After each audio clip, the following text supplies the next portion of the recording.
NIM B50125201110. Saya berasal dari Fakultas Ilmu Sosial dan Ilmu Politik, Program Studi Ilmu Komunikasi, Universitas Tadulako. Nah, masuk ke dunia perkuliahan itu rasanya bukan cuma soal adaptasi sama lingkungan baru, tapi juga mulai ketemu sama banyak istilah akademik yang mungkin sebelumnya jarang kita dengar. Salah satunya adalah proposal kegiatan, proposal ilmiah, dan juga laporan ilmiah. Sekilas memang ketiganya kelihatan mirip, sama-sama berbentuk tulisan dan sama-sama terdengar ilmiah. Padahal kalau salah pakai itu bisa berpengaruh ke tugas dan juga kegiatan yang kita jalani.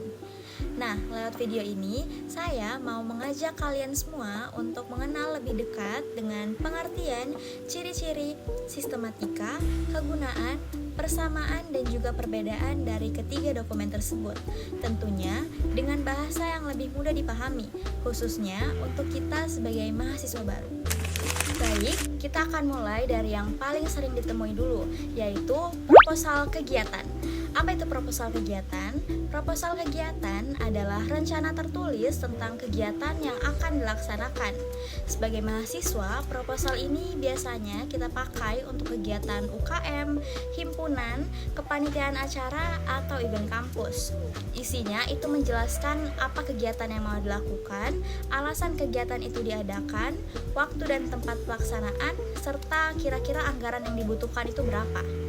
Nah, kemudian untuk ciri-cirinya sendiri antara lain yang pertama adalah dibuat sebelum kegiatan berlangsung, yang kedua isinya fokus ke perencanaan acara, yang ketiga bahasanya formal tapi tetap persuasif, yang keempat yaitu menjelaskan tujuan dan maksud kegiatan, yang kelima itu dilengkapi dengan rencana anggaran biaya. Kemudian untuk sistematikanya sendiri biasanya terdiri dari judul kegiatan, latar belakang, tujuan kegiatan, bentuk atau jenis kegiatan, waktu dan tempat, susunan panitia, rencana anggaran biaya, dan juga penutup.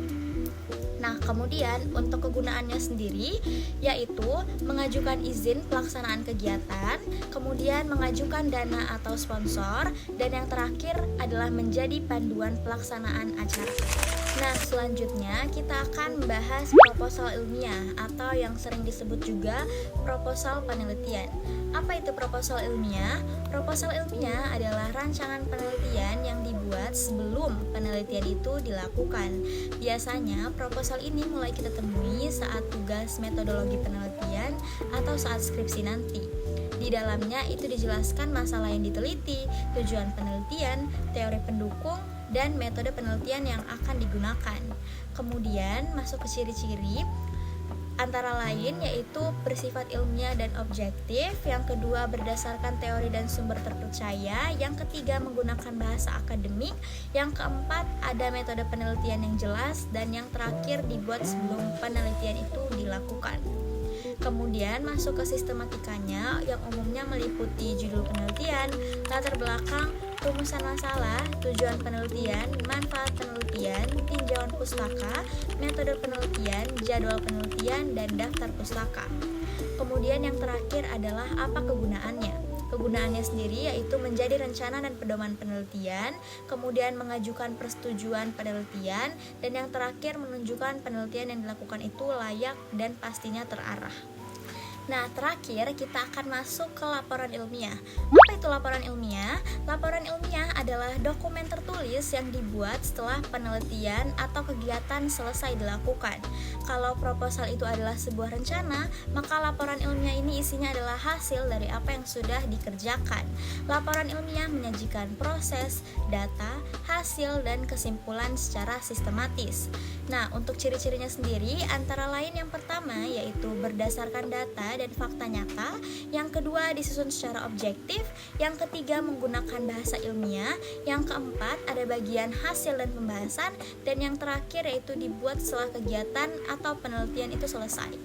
Kemudian sistematikanya biasanya terdiri dari halaman judul, pendahuluan, tinjauan pustaka, metode penelitian, hasil dan pembahasan, penutup yang berisi kesimpulan dan saran, dan yang terakhir yaitu daftar pustaka.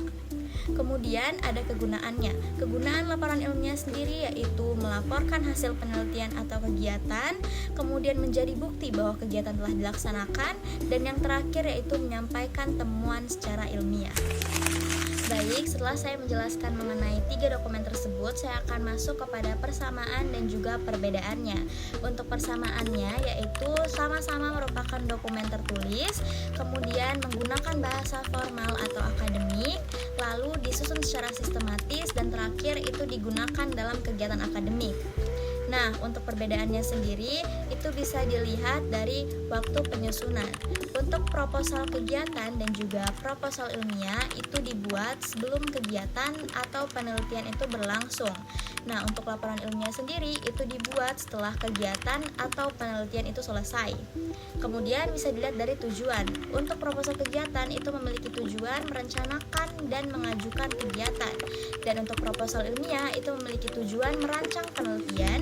Dan untuk laporan ilmiah itu bertujuan untuk melaporkan hasil kegiatan atau penelitian. Kemudian itu bisa juga dilihat dari isi utamanya. Untuk proposal kegiatan itu berfokus ke acara dan juga anggaran, dan untuk proposal ilmiah itu fokus ke masalah atau metode penelitian, dan untuk laporan ilmiah itu berfokus ke hasil dan juga pembahasan. Nah, setelah penjelasan tadi, kita jadi tahu kalau proposal kegiatan, proposal ilmiah, dan laporan ilmiah itu punya perannya masing-masing dan tidak bisa dipakai secara sembarangan.